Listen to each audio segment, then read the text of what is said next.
My daughter is spoiled and caused a fight with her grandparents, which led to my wife getting stitches.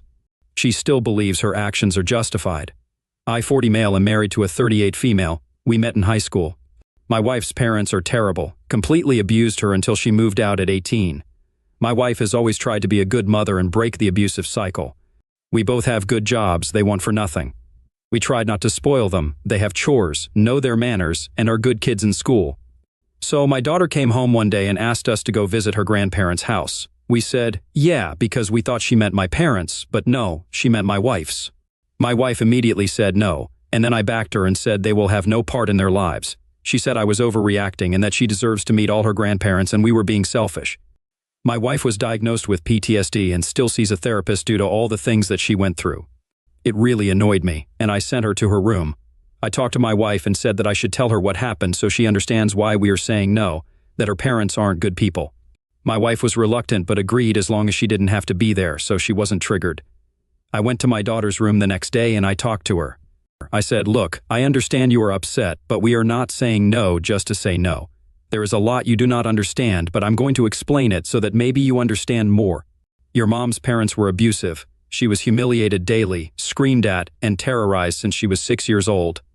Every moment and holiday was ruined by fear, and she almost died on Thanksgiving Day due to her stepfather.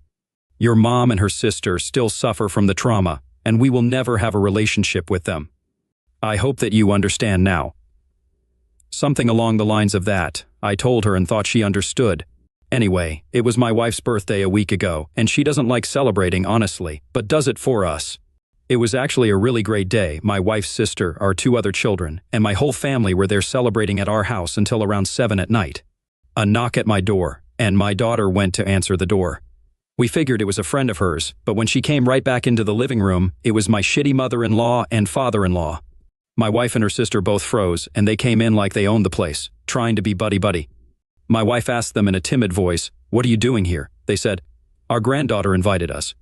She then tried to speak up more and tell them they needed to go, but they wouldn't. I got up and went between my wife and them and said to leave. They are unwanted here. My daughter really stood up for them and said that she talked to them and that mom just exaggerated what happened and that they were good parents. That's when my father-in-law said, "That's right, whatever we did to you ungrateful kids you deserved." That pissed my wife off and she shouted for them to leave. I went up with my dad, and we were going to push him out, but he's 6 feet 5 inches and 250 lbs at least. He got us off him, and he pushed my wife into the wall. Her head hit straight back at the wall. She had to get stitches. As soon as that happened, my dad, brother, and I forced him outside and said they needed to leave, or we would press charges. Her mom kept saying that she was a good mom, and my wife was dramatic, and she just had bad children. Anyway, my mother took my wife to the hospital because we were still trying to get them to leave the driveway. My mother brought her there and back. Once they left completely, my wife didn't say anything the rest of the night besides thanking my mother for the ride, then going to our room. Her sister was really freaked out too and left right after hugging my wife. My children were in the living room, and I told my son and my younger daughter to go into their rooms. I needed to speak to their sister. I admit I lost it. I screamed, said she was so selfish, and I couldn't believe she did that she still got into contact after I explained what they did to her mom when she was younger. How I was honestly disgusted with her. She started to cry and said she genuinely thought I was exaggerating and it would be good for them to get together. She said she got in touch with them on social media, and they seemed great, how they made everything seem not as bad, and she said she didn't think they could be that evil and be related to us. I told her, "There are evil people everywhere. We have just tried to shield you away because parents are supposed to protect their kids." I was so upset I genuinely wanted to call her an idiot, but I didn't. But every move my wife made to move past her trauma was demolished by this idiotic decision. My daughter apologized and I said, "Sorry doesn't cut it." Her actions risked her mother's health and everyone's safety. My wife talked to her and said that she no longer trusts her and how these are the consequences of her actions for meddling in something that was not her business to meddle with. She has no more phone and no more visiting friends until she earns that trust again, and we can add a punishment we see fit. I've comforted my wife as much as I can, but she's not great. While I think honestly I went too easy on my daughter, I figured I should have other opinions. AA edit to clear the timeline. My daughter sought them out after I told her what happened during her mom's childhood. I asked. She said she reached out first as well. My daughter is 16 years old. Update, more information, we did make a report and are pressing charges and will be doing everything we can to get a restraining order. We didn't call the police because we live in a secluded area, and it would take too long for them to get there. We deleted all my daughter's social media, and I did look at her texts between her and the in-laws. She reached out first and kept pursuing them. There were 3 messages before that my in-laws ignored until they eventually responded. Also, that was not the first conversation we had with her about my wife's parents. It was just the first in-detail conversation. I told her specific scenarios and events that happened without getting too graphic, but she and my other children always knew that their grandparents were bad. We had multiple talks growing up when we first started to explain why they only have one set of grandparents, unlike most of their friends. But we never said anything in specific details about the actual events, only that their grandparents were bad people who hurt their mother and aunt a lot. She told me she's doing her best and feels bad for distancing herself from her daughter, but she's just extremely hurt. My wife's going into more therapy sessions than she normally does, and we have set an appointment for my daughter to see one as well, and we will try family therapy to get back to normal. Anyway, I did not think this would get so many views. Thanks for all the advice. Story 2. I will never speak to my family again. I, 17 female, will never speak to my mom or sister again on my next birthday. Growing up, my parents were great. That was until my mom threw it all away and decided to cheat on my dad. My dad divorced her, and the affair baby, my sister 10 female, was soon born. I was 7 at the time. In court, my mom somehow managed to get full custody. I think she played dirty and brought up past issues my dad used to have. He had a substance abuse problem before I was born. My dad doesn't really say anything bad about my mom. However, he says that there is nothing he can do, and we just have to work with it for now and wait till I'm 18. I see my dad once a week on the weekend, and I get to spend 1 week a year with him every summer, but I am stuck with my mom the majority of the time.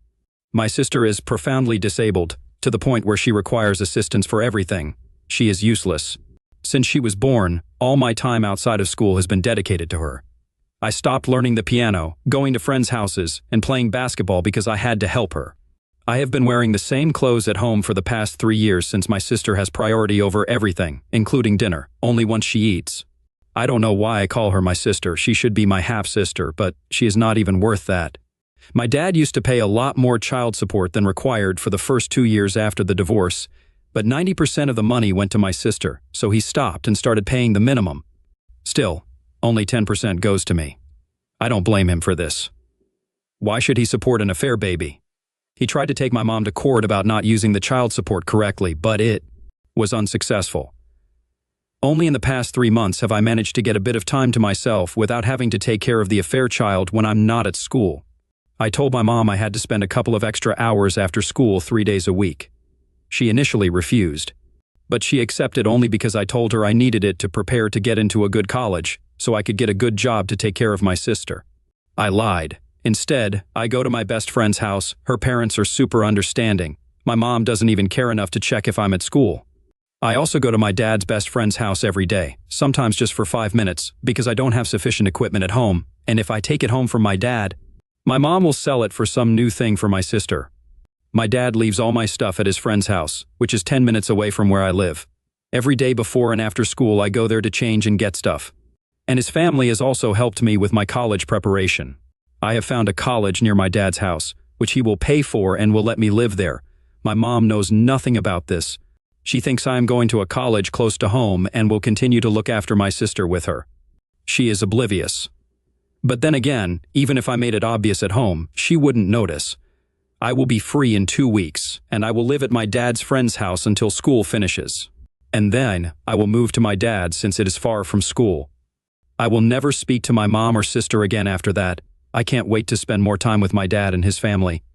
I have a stepbrother who is the same age and who is amazing, and we will go to college together. He actually makes me feel happy, and I like spending time with him.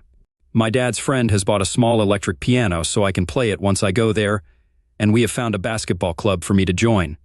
It will be great. I won't be burdened by my sister again. You can call me a monster since she didn't ask for this life, but I don't care. I didn't ask to have to take care of her. My life has value too. Just because she suffers doesn't mean I have to, so that the playing field is leveled. My dad is amazing. He also won't have to be financially responsible for a child that isn't his once he stops paying child support for supposedly me. My mom and sister will probably struggle enormously. They might even go homeless. I don't care. I will not know them in a fortnight, but it's not like they know me or really care about me. I'm just a slave to them. I hate my sister, not for what she is, which is nothing, but for ruining my childhood. I hate my mom more. I hope she becomes homeless and a more worthy family can live in the home, not this abuser. I will be free in 14 days. I am currently at my dad's friend's house right now. He and his wife are more like parents to me than my mom is. They actually ask about my dad and care about my feelings. I am lucky to have such great people on my dad's side. There is no one on my mom's side. She had no siblings and was outcast from the rest of her family when she cheated and didn't abort the baby.